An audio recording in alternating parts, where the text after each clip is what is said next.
Assalamualaikum. This is Sadali Syed, Network and Visual Administrator and Virtual Instructor at Nanotech and founder of NetPlus Virtual.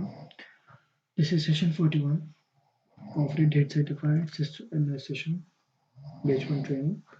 अभी तक 40 session हो चुके हैं तो let's start today session. उससे पहले देखते हैं कि हमने प्रीवियस सेशन में क्या तक पढ़ा था. ऐसा फॉर एग्जाम्पल रिसीव करते हैं यानी डाउनलोड या अपलोड करते हैं तो वो एनक्रिप्ट फॉर्म में जाएगा या ऐसे ही जाएगा ना. तो अगर आप एनक्रिप्ट फॉर्म में ले जाना चाहते हैं साइफर फॉर्म में तो आपको ये इनेबल करना पड़ेगा. अगर आप प्लेन टेक्स्ट में अनसिक्योर टेक्स्ट में ले जाना चाहते हैं तो फिर आपको ये यहाँ पर डिसेबल करना पड़ेगा. अब लोकल सर्वर वीडियो से हम स्टार्ट करेंगे अगले सेशन से. तब तक अपना ख्याल रखें, दुआ में रखें. मतलब लेक्चर 41 में हम कंटिन्यू करेंगे आज और हम स्टार्ट करेंगे लोकल सर्वर वीडियो से. सही है, तो चलिए स्टार्ट करते हैं.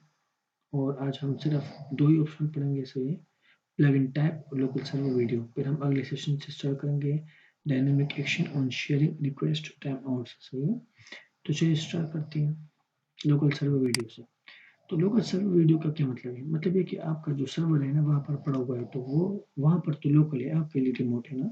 तो वहाँ पर जो वीडियोज है ना तो वो उसमें यानी पड़ी रहेगी कि नहीं, यानी वो यानी लोकली उस सर्वर पर स्टोर होगी कि नहीं वो किसी स्टोरेज एरिया में स्टोर होगी.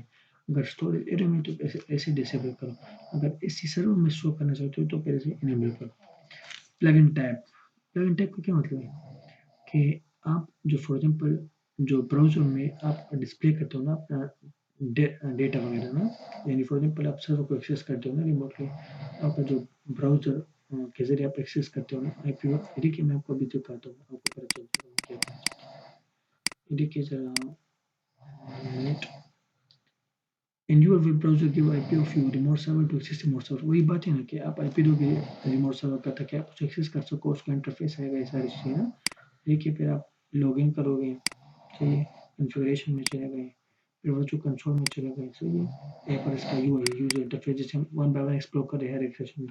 तो बात क्या है कि यानी ये किस मार्कअप लैंग्वेज में, ये किस वर्जन में रिप्रेजेंट होगा.